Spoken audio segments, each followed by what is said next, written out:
I knew something was off the moment I saw the new HOA fee notice taped to my front door. It wasn't just a minor increase, it was nearly double what I had been paying. I peeled the paper off and read through it, my jaw tightening. There was no explanation, no prior vote, nothing. Just a bold, condescending note at the bottom. This decision is final. Non-compliance will result in penalties. I knew exactly who was behind this. Karren Whitmore, the self-appointed queen of our HOA. 50-something, always in bright floral blouses 2 sizes too small, and a voice that could peel paint off a wall. She ran the HOA like her personal empire, bending rules to her will and lording over the neighborhood like we were her peasants. What she didn't know: I was not just another homeowner. I was a federal investigator specializing in financial crimes. And Karren had just put herself squarely in my crosshairs. I stepped back inside, dropping the fraudulent notice onto my kitchen table. My wife, Zoe, looked up from her laptop. "What's wrong?" she asked. I slid the paper toward her with a humorless chuckle. "Karren's at it again. Doubled the HOA fees out of nowhere." She scanned the document, her eyes narrowing. "That's completely illegal. There has to be a vote for something this big." "Exactly," I said, grabbing my laptop. "And I have a feeling this isn't the only thing she's been doing under the table." Zoe sighed. "You're going to dig, aren't you?" "Oh, I'm going to do more than dig," I said. "I'm going to bury her." I spent the next few hours combing through the HOA's financial records. Thanks to a few sources I had in my line of work, I was able to pull up the association's recent transactions. And what I found was worse than I expected. Tens of thousands of dollars in unexplained transfers. Fake expenses listed under bogus maintenance projects. And, best of all, a direct transfer to Karren's personal bank account. She wasn't just skimming off the top, she was bleeding the HOA dry. I leaned back in my chair, letting out a low whistle. "Oh, Karren, you really screwed up this time." Zoe walked over, reading over my shoulder. "You have enough to take her down?" "Oh, more than enough," I said. "But I want to watch her squirm first." The next day, I decided to pay Karren a visit. I knocked on her door, and after a few moments, it swung open. There she was, in all her overbearing glory, arms crossed and lips pursed like she was already preparing to lecture me. "Frederick," she said, her voice dripping with fake politeness. "What a surprise." "Karren," I said, keeping my tone casual. "I have a few questions about the HOA fee increase." Her smile tightened. "It was necessary. Rising costs, you understand." "Funny," I said, tilting my head, because when I checked the HOA's financial records, I didn't see any rising costs. Just a lot of money moving into places it shouldn't be. Her face paled just slightly before she recovered. "You have no right to access those records." "Actually, as a homeowner, I do," I said. "And as a federal investigator, I have even more rights." She blinked. "You're what?" I pulled out my badge and held it up, watching as the color drained from her face completely. "That's right, Karren," I said, enjoying the moment. "I'm the federal investigator handling your case." Karren's hand twitched at her side, her perfectly manicured nails digging into her palm. Her breath hitched, but she quickly forced a tight-lipped smile, the kind that barely concealed the panic behind her eyes. "I don't know what you think you've found," she said, voice strained but attempting to stay composed. "But I run this HOA by the book." I tilted my head slightly, pretending to consider her words. "That's interesting because the book says HOA board members can't transfer community funds into their personal accounts." I let that sink in for a few seconds before adding, "And yet here we are." She straightened up, folding her arms. "This is a misunderstanding." I cut her off. "Misunderstandings don't usually involve tens of thousands of dollars disappearing from community funds into a board president's bank account." I let the weight of my words settle on her. "But don't worry, Karren. I'm sure the authorities will be very understanding when I pass along my findings." Her mask of control cracked just slightly. She inhaled sharply, glancing past me as if checking to see if anyone was watching. Then, lowering her voice, she took a step forward. "There's no need to escalate this," she said. "You and I can work something out." I raised an eyebrow. "Are you trying to bribe a federal investigator?" She hesitated, then let out a forced laugh. "Bribe? No. I'm just saying, perhaps we can come to an understanding. Maybe a little reduction in your fees? A few perks." I leaned in slightly. Karren, you just went from financial fraud to attempted bribery in under a minute. You really don't know when to quit, do you? Her lips pressed together as her eyes darted toward her front door, as if considering slamming it in my face to end the conversation.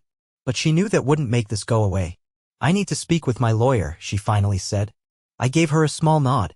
That's the first smart thing you've said all day. Without another word, she retreated inside and shut the door, but not before I caught a glimpse of the nervous shake in her hands. I walked back to my house, pulling out my phone. Zoe was waiting on the porch, arms crossed as she watched me approach. Well, she asked. She panicked, then tried to bribe me, I said. Classic guilty move.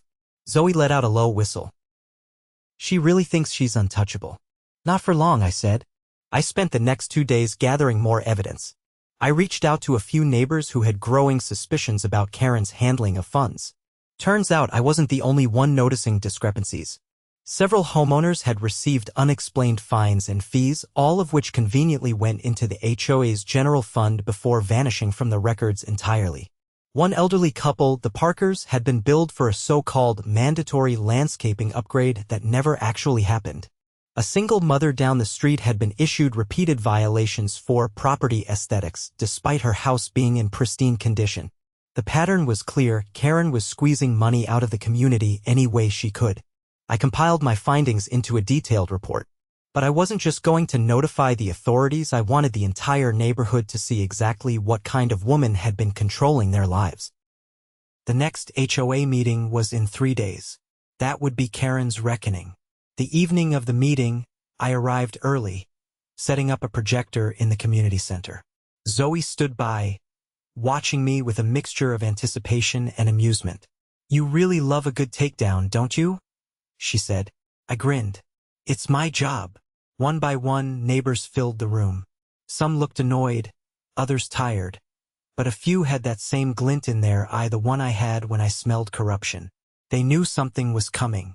Karren arrived last, her usual self-importance wrapped around her like armor. She walked in with an air of authority, clipboard in hand, and took her seat at the head of the room.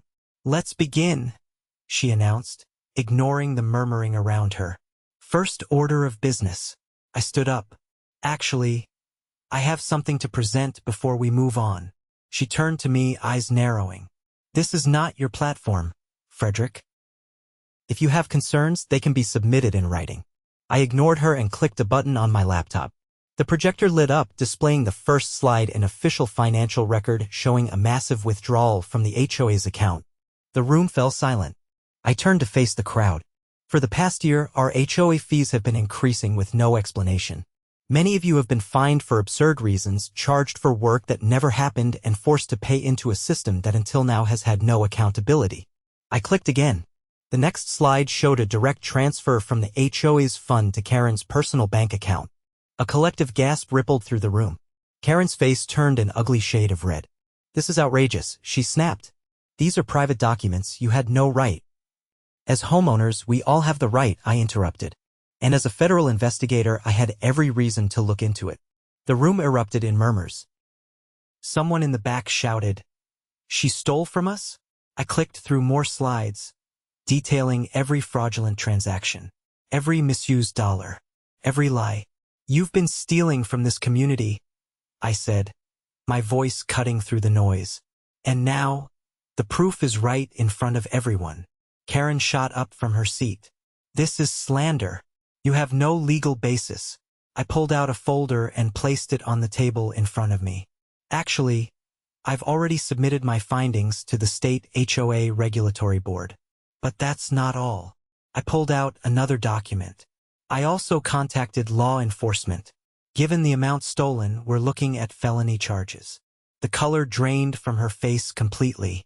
The room erupted. Homeowners were on their feet, shouting accusations, demanding answers. Karren backed away toward the door, but she wasn't going to escape this. A voice from the crowd called out, "We need a vote. Remove her from the board." Another neighbor, a retired attorney, stood and nodded. I second that motion. It took less than 10 minutes for the vote to be unanimous. Karren was officially stripped of her position. I watched as she stormed out, her usual arrogance shattered. Zoe leaned in. "You really buried her." I watched the neighbors rally together, already discussing how to rebuild their HOA properly. Justice, I said, is satisfying, isn't it? The fallout from Karren's downfall was immediate. The community center buzzed with energy as homeowners, newly freed from her reign, discussed what came next. Some were angry, others relieved, but the common thread was a desire for change. Zoe leaned against the table beside me, arms crossed. She didn't even try to defend herself. I nodded. She knew there was no way out. The evidence was airtight. A few neighbors approached, shaking my hand and expressing gratitude. The Parkers, the elderly couple who had been scammed into paying for fake landscaping, were among them. Mr. Parker adjusted his glasses, looking overwhelmed. I thought we'd never be rid of her, he admitted. She's had this place in a stranglehold for years. She counted on people being too intimidated to fight back. I said, that's how people like her operate. Mrs. Parker sighed. We should have questioned her sooner. Zoe placed a reassuring hand on her shoulder. The important thing is, she's out now. And with her gone, you all have a chance to rebuild this HOA the right way. A man in his late 40s, an ex-military type named Greg, stepped forward. We need to appoint a temporary board. Someone's got to clean up this mess. I glanced around. You'll need people who actually care about the homeowners, not just lining their own pockets. Greg nodded. I'll volunteer. And I know a few others who want to step up. One of the younger homeowners, a mother of two named Rachel, raised her hand. I'd like to help too. I've been keeping records of how Karren manipulated things. We can use that to fix everything. I looked at Zoe. What do you think? She smiled. I think they've got it under control. The meeting transitioned into planning mode. People began organizing committees, discussing new elections, and reviewing financials. It was clear that, despite the damage Karren had done, the neighborhood was ready to take back control. As things wrapped up, I noticed Karren's former lackeys lingering near the door, whispering among themselves. These were the people who had blindly followed her, enforcing her ridiculous fines and turning a blind eye to her corruption. One of them, a wiry man named Doug, caught my gaze and shifted uncomfortably. He had been Karren's enforcer, the one who sent out violation notices and knocked on doors with thinly veiled threats. Without her, he looked lost. Greg noticed too. Think they'll cause trouble? I shook my head. Not without her pulling the strings. Doug hesitated before approaching. His voice was quieter than usual. Look, I didn't know how bad it was. Rachel crossed her arms. You still went along with it. He sighed. Yeah, I did. But I wasn't stealing money. I was just following orders. I studied him for a moment. Then prove it. Help fix what she broke. Doug swallowed hard, then nodded. All right, I will. With that, the meeting wrapped up. People left in groups, talking animatedly about the future. As Zoe and I walked home, she nudged me. You're enjoying this, aren't you? I chuckled. Watching justice get served? Always. When we reached our house, I noticed something strange, a car parked just down the street, engine running but lights off. Zoe followed my gaze. Think it's her. I exhaled slowly. Only one way to find out. I approached the vehicle cautiously. As I neared, the driver's side window rolled down, revealing none other than Karren. She was gripping the steering wheel so tightly her knuckles were white. What do you want, Karren? She didn't answer immediately. Instead, she let out a slow breath, her eyes darting toward the houses around us. You ruined me, she finally said. I scoffed. No, Karren. You ruined yourself. Her jaw tightened. Do you have any idea what you've done? I was respected. I built this community. I arched a brow. You exploited this community. She shook her head, almost as if trying to convince herself otherwise. They needed structure. They needed someone to take control. I leaned down, resting my arms on the car door. No, Karren. They needed fairness. Transparency. Not someone skimming money and bullying people. She looked away. I never thought it would go this far. I studied her for a moment, then asked, why did you do it? Her fingers twitched on the wheel. At first, it was small things, covering costs that the HOA didn't have funds for. Then I realized no one was looking at the books. No one was questioning anything. It was too easy. I nodded, unsurprised. That's how most fraud starts. But the problem is, people like you never stop at small things. She swallowed. They're going to press charges, aren't they? I straightened. What do you think? For the first time, she looked genuinely afraid. I don't have anything left. I stepped back. That's not my problem, Karren. She hesitated as if she wanted to say more, but then she put the car in gear and sped off into the night. Zoe walked up beside me. She's not coming back from this, is she? I exhaled. Not this time. The next morning, I received a call from my contacts at the State Regulatory Board. The case against Karren was moving forward, and with the evidence I provided, she was looking at serious consequences. By the afternoon, word spread that she had officially left the neighborhood. Some people were relieved. Others just shook their heads at how quickly she'd fallen from power. Greg and Rachel continued leading the effort to rebuild the HOA, and within weeks, the neighborhood was already seeing changes. Fair rules, transparent finances, an actual sense of community. As for me, I went back to my usual work, but every time I walked past the community center, I felt a quiet satisfaction. Justice had been served, and Karren Whitmore was just another fraudster who had finally been exposed. Karren was gone, but the damage she left behind wasn't going to fix itself. The HOA's finances were a mess. Trust between homeowners had been shattered, and there were still a few of her old supporters lurking around, trying to stir the pot in subtle ways. Greg and Rachel spent the next few weeks leading the effort to clean up the association's records, but the deeper they dug, the more problems they uncovered. Karren's theft was just the tip of the iceberg. She had signed off on contracts with shady vendors, funneled money into projects that never materialized, and left the HOA on the brink of financial collapse. One afternoon, Greg showed up at my doorstep holding a stack of documents. His usual confident demeanor was tinged with frustration. He handed me the papers. We found more discrepancies. Payments to non-existent companies, invoices for jobs that were never done. It's worse than we thought. I flipped through the pages. The numbers didn't just look bad, they looked catastrophic. If something wasn't done quickly, the HOA would be bankrupt within months. Rachel joined us a few moments later, her arms crossed as she leaned against the porch railing. The homeowners are already upset about what Karren did, but when they find out the HOA is broke, it's going to get ugly. Zoe, who had been listening from the doorway, stepped forward. There's got to be a way to recover some of the stolen funds. Has the state board said anything about freezing her assets? Greg exhaled sharply.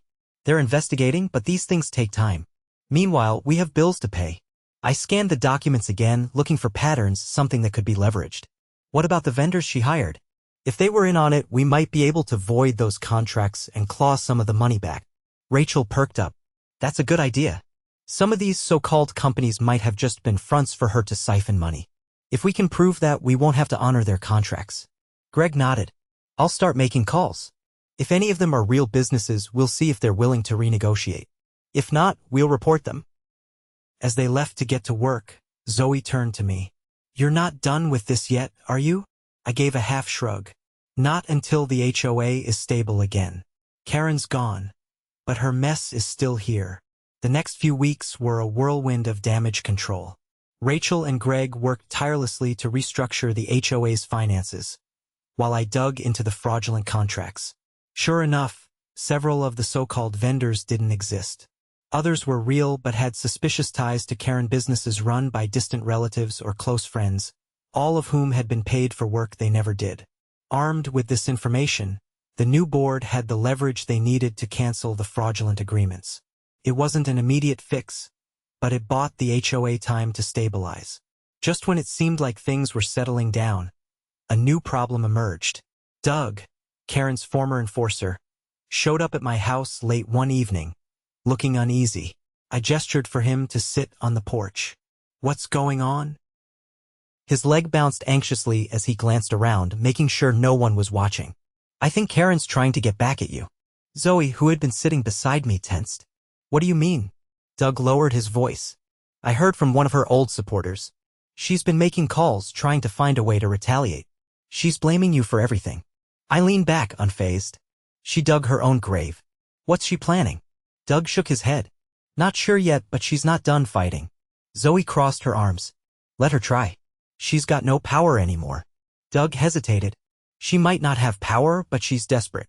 That makes her dangerous. The warning sat heavy in the air. I had dealt with plenty of fraudsters in my line of work, and Karren fit the profile of someone who wouldn't go down quietly. The next morning, I found out exactly what she was up to.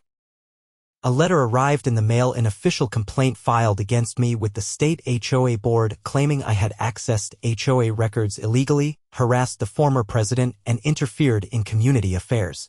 Zoe read it over my shoulder and scoffed. She's accusing you of exactly what she did. I tossed the letter onto the table. Classic move.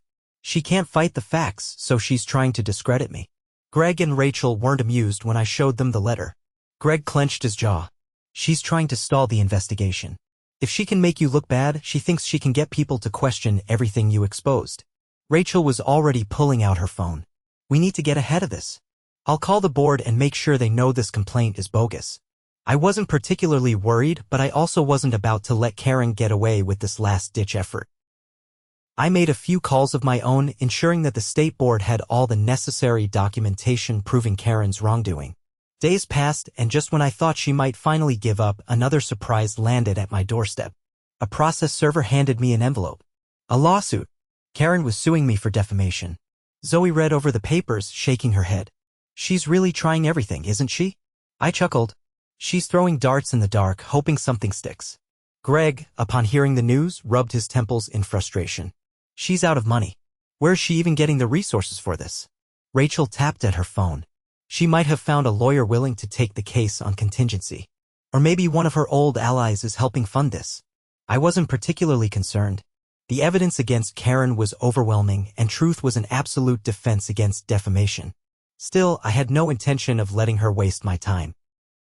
I made one more call to an old friend, a lawyer who specialized in shutting down frivolous lawsuits. By the time Karren's case reached a judge, it was dismissed within minutes. The judge saw through her desperate attempt to silence me and warned her against further legal harassment. With that, Karren's last play had failed. The HOA, now firmly under new leadership, continued to rebuild. Fees were restructured fairly, homeowners regained trust in the system, and the community finally felt like a place where people could live without fear of arbitrary fines or corruption. One evening, as Zoe and I sat on our porch watching the neighborhood settle into its newfound peace, she nudged me. You think she'll try anything else? I thought about it for a moment, then shook my head. She's out of moves. She bet everything on control, and now that it's gone, she's got nothing left. Zoe smiled. Good. She deserves to fade into obscurity. As the sun dipped below the horizon, I couldn't help but feel a sense of satisfaction. Justice had been served, and the neighborhood was better for it. Karren had tried to build an empire on deceit, but in the end, all she had left was the wreckage of her own making. With Karren's final attempts to retaliate crushed, the neighborhood was finally settling into a sense of stability. Greg and Rachel, along with the newly appointed board members, had taken full control of the HOA and were making steady progress in undoing the damage. The fraudulent contracts had been terminated, missing funds were being traced, and homeowners no longer lived in fear of arbitrary fines or sudden rule changes. One evening, Greg showed up at my doorstep looking more relaxed than he had in weeks. He held a thick folder in one hand and a cup of coffee in the other. He handed me the folder. Thought you might want to see this. The full forensic audit came back. I flipped through the pages, scanning the detailed breakdown of the HOA's finances. The numbers confirmed everything we had already discovered, but there were a few new revelations. Some of the fraudulent vendors had ties to other HOAs in the area, meaning Karren wasn't just running her scam here, she had connections to similar schemes elsewhere. Zoe glanced over my shoulder. So she wasn't just siphoning money. She was part of a network. Greg nodded. Looks that way. And the best part? The state board is using our case as the foundation for a larger investigation into corrupt HOA practices. That was satisfying. Karren's downfall wasn't just cleaning up this neighborhood. It was exposing a broader issue that had gone unchecked for years. Rachel arrived a few minutes later, carrying a notepad filled with notes. She set it on the table and pulled out a chair. We've been making progress, but there's still one problem, she said. The HOA's budget is barely hanging on. Even after canceling the fraudulent contracts, we're still in the red. We need to find a way to generate funds without raising fees again. Greg leaned back in his chair. We could cut costs, but we're already operating on the bare minimum. We need a real solution. I considered the options. What about recovering assets from Karren? If she was funneling money out of the HOA, there's a chance she bought things with it. Property, vehicles, anything that can be liquidated. Rachel perked up. That's a good point. If she bought assets using stolen funds, they could be subject to forfeiture. Zoe tapped her fingers against the table. We need to dig into her financials again. If she made any large purchases recently, we can track them down. Greg pulled out his phone. I know someone at the county records office. If she bought property, it'll be documented. Over the next few days, we worked on tracing Karren's spending. Sure enough, the records showed that she had purchased a vacation home just outside the city less than a year ago. The timing aligned perfectly with the peak of her fraudulent transactions. Greg arranged a meeting with the state board to present the findings.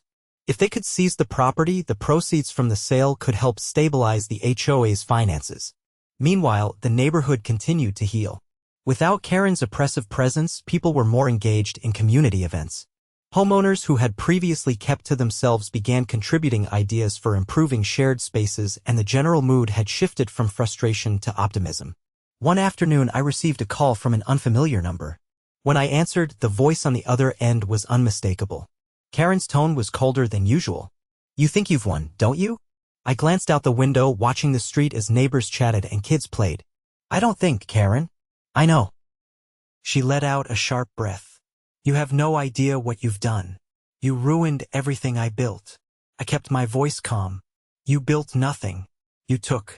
You manipulated. And now you're facing the consequences.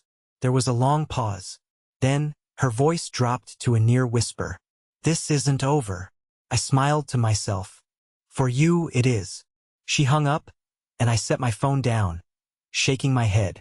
Zoe, who had been listening, raised an eyebrow. She really doesn't know when to quit. I stretched my arms. Doesn't matter. She's out of options.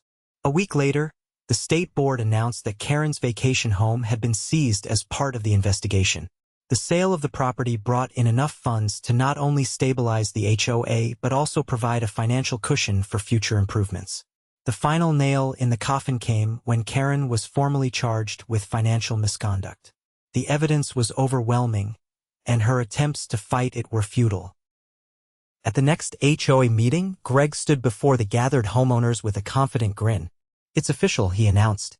The HOA is financially secure, the fraudulent contracts are gone, and the state board has ensured that this kind of corruption won't happen again. Rachel followed up with details about upcoming community projects, and for the first time in a long while, people were excited about the future rather than dreading the next surprise fee. As the meeting wrapped up, Greg approached me with a satisfied nod. You know, none of this would have happened without you. I shook his hand. It happened because the neighborhood stood together. Karren relied on people staying silent, but once the truth came out, she never stood a chance. Zoe smiled. And now, this place can finally be what it was meant to be, a real community. With Karren gone, the HOA was no longer a tool of control but a system that worked for the homeowners, not against them. And as I looked around at the people who had fought back and won, I knew one thing for certain: justice had been served. The neighborhood had changed. With Karren gone and the HOA under new leadership, there was a sense of relief in the air. People who had once kept their heads down now participated in meetings, offering ideas instead of complaints. The fear of arbitrary fines, unexplained fees, and Karren's iron grip had disappeared. Greg and Rachel, now fully in charge of the newly structured HOA, worked tirelessly to rebuild trust. The recovered funds from Karren's seized property provided stability, and with fair policies in place, homeowners were finally able to enjoy their community without the looming threat of financial exploitation. Late one evening, I sat on my porch with Zoe, watching the street that had once been a battlefield now return to normal. Porch lights glowed warmly, kids played without worry, and neighbors greeted one another casually, no longer burdened by HOA politics. Zoe leaned back in her chair, stretching. So, what now? You've cleaned up the mess, exposed the corruption, and sent Karren packing. Think she'll try anything else? I shook my head. She's out of resources, out of allies, and out of moves. The state board has her under a microscope. She's not coming back from this. As if on cue, my phone buzzed. A message from Greg. Just got word Karren took a plea deal. No trial. She's admitting to everything. Zoe glanced at the screen. That was fast. I exhaled, setting the phone down. She knew she had no chance. A trial would have dragged every detail of her corruption into the spotlight. This way, she's trying to minimize the damage. Zoe crossed her legs, watching the street. So that's it. She's officially done. I nodded. Officially. The news spread quickly. Neighbors who had been on edge, wondering if there would be any lingering fallout. Finally felt a true sense of closure. The HOA board held a final meeting to reassure everyone that Karren's influence was gone for good. And with that, the last chapter of her reign had come to an end. With the community stabilized, I stepped back, letting Greg and Rachel handle the rest. My job was done. I wasn't an HOA leader, I was just someone who refused to let corruption go unchecked. One afternoon, as I was working in my garage, Greg stopped by. He leaned against the doorframe, looking more relaxed than I had ever seen him. "You know," he said, crossing his arms, "the HOA board was talking, and we think you should run for an official position." I laughed, wiping my hands on a rag. "Absolutely not." Greg chuckled. "Had a feeling you'd say that." He shifted slightly. "But seriously, the way you handled everything, you exposed the fraud, got the state involved, and made sure Karren couldn't worm her way out. This neighborhood owes you." I shrugged. "I just did what needed to be done. And now it's your job to make sure it stays that way." Greg nodded. "We will." Rachel arrived a few minutes later, holding a small folder. "I figured you'd say no to a board position, so instead, we put this together." She handed me the folder. Inside were signatures from nearly every homeowner, thanking me for what I had done. Some had written personal notes expressing their relief and gratitude for taking down Karren. Zoe, who had stepped out to join us, glanced over my shoulder. "That's a lot of people who appreciate what you did." I closed the folder, feeling something I hadn't expected: satisfaction. Not just in exposing Karren, but in knowing the neighborhood was in good hands. Greg clapped a hand on my shoulder. "You ever need anything, just ask." Rachel smiled. "And if another Karren ever shows up, we'll be ready." As they left, Zoe nudged me. "Admit it. You like taking her down." I grinned. "Maybe a little." With Karren gone, the HOA rebuilt, and the neighborhood stronger than ever, there was only one thing left to do: enjoy the peace we had fought for. And for the first time in a long time, it felt like home again.